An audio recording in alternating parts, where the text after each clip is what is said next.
everybody, welcome back to Matic Models. This week I'm going to be showing how I paint these Death Squad miniatures.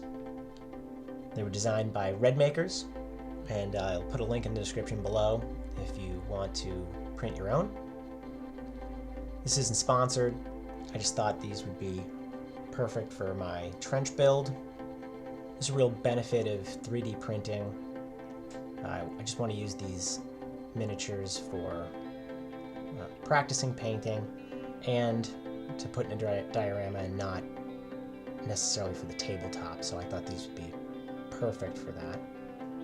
Just hit everything with a zenithal highlight after I primed them and went over them with a dark blue that's going to act as the base for the highlighting, and I'm just using the airbrush to highlight. It just saves a lot of time.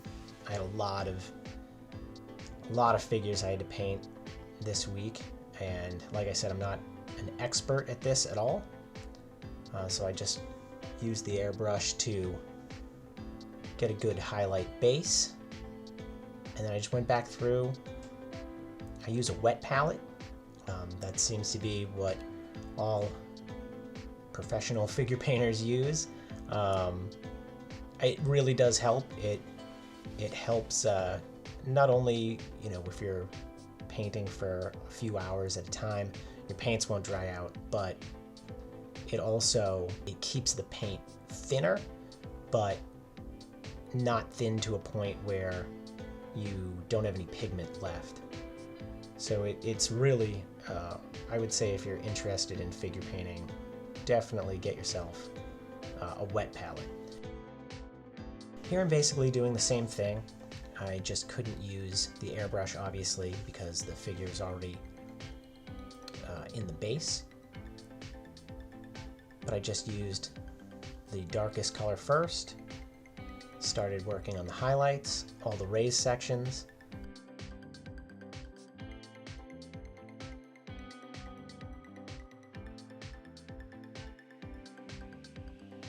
And here I have a really wet, darker coat, kind of use it as a wash, and then I wet blend the other highlights into it.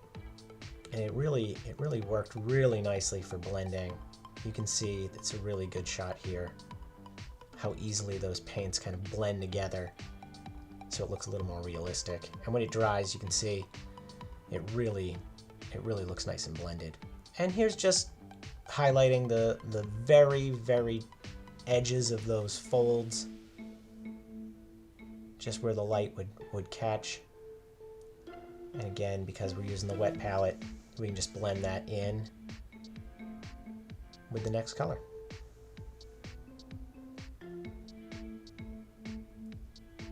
Just finishing up some highlights.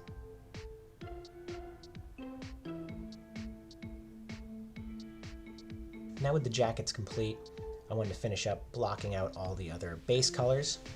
Here, just hit everything with silver, metallic, and then we're going to start with the browns. The leather straps, the backpacks, anything that was brown, I just mixed up on the wet palette here. And again, we're just going to start with the darkest color first, and then we'll move to lighter and lighter tones where the light would hit it near the top of the model. And here's the same thing, and you can see how wet the paint goes on. And this is all acrylic paint, so the wet palette really helps to blend, because once that dries, it really won't blend, obviously. So that's where it really comes in handy. And you can see there's a lighter tone, then the next tone down, and then the darkest tone. And when it dries, it has a really great effect. And now we're just finishing up the mask, the eyes, little details. Here's the rifle. And some of these smaller details, I didn't go as crazy with the blending because they are so small. So I used oil paints. It's a little bit of a cheat to get the shadows, but I think it looked really nice on the metallics especially. and then some of those other smaller details. And there he is, complete. And now it's time to cover up all that hard work with mud. And this is the same aqualine that we used on the base. If you haven't seen those videos, you should check them out. We used these products all over the base of the diorama. So obviously the figures would be covered in it too if they were running around in these trenches.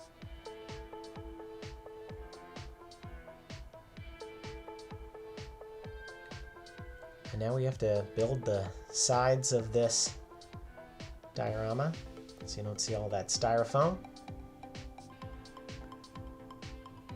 Not a carpenter, so tried to make this as quick as possible for you guys.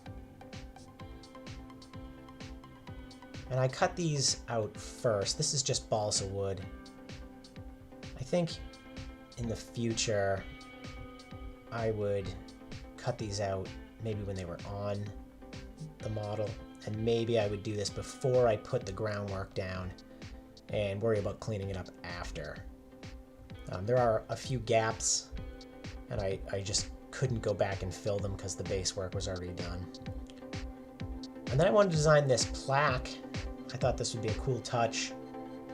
I just 3D printed it. I designed it in Tinkercad and put it through the slicing software and printed it up on the 3D printer.